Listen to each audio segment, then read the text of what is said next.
Novada teritorijā grantu konkursu uzņēmēju darbībai remigrācijas atbalsta pasākums uzņēmēju darbības atbalsts ietveros top unikāls lauku turisma objekts Hobitu māju.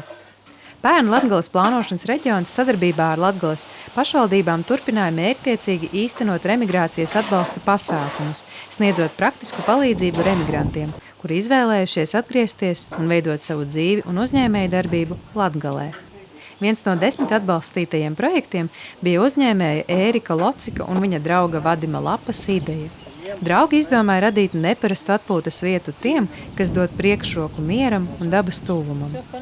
Vīrieši nāk no Augšdaugavas novada un Hobitu mājas ideju īsteno jau vairākus gadus par pašu līdzekļiem. Es esmu ar savu ģimeni izlēmis atgriezties atpakaļ uz dzimteni un šeit dzīvot.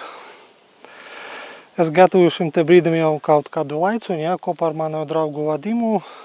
Mēs investējam savu naudu un spēku šite objektā, kas tiek sauc par Hobitu mājiņa. Mēs joprojām ceram nodarboties ar lauku turismu, un tātad šo vietu izmantot dažādiem nolūkiem. Hobitu māja atrodas Tabores pagastā blakus Lasenbergas ciemam. Vadims iegādājies zemes gabalu ainaviskā vietā netālu no Laseņu pilskalna. Viņš ir dabiska dzīvesveida cienītājs un, izdomājot mājas tēlu, iedvesmojās no britu rakstnieka Džona Tolkiena daļradas. Tā nav mana ideja, bet Džona Tolkiena ideja. Ideja ir vienkārša. Es nopirku šos te kalnus. Šeit ir dabiska ainava. Tāpēc viss dabiski iekļaujas. Ēriks mani atbalstīja, un mēs strādājam pie šī projekta. No kalniem paveras ļoti skaisti dabas skati. Neskatoties uz ceļa tuvumu, šeit ir kluss, ir dzirdami vien putnu treļļi un zāles šalkoņi. Mājiņa ir ļoti maza, bet šeit paredzēta vieta nelielai virtuvītei, ir ierīkota krāsns, lielāko telpas daļu aizņem gulta. Izdomāt kaut ko neparastu. Tāds arī bija mērķis, jo viesu māju apkārt ir ļoti daudz. Šāda veida atpūta nav paredzēta tiem, kas pieraduši pie maksimāla komforta, bet gan tiem, kas ciena klusumu, dabu un dabiskumu. Ideja ir, lai ģimenes locekļi būtu kopā, nevis telefonos atsevišķi.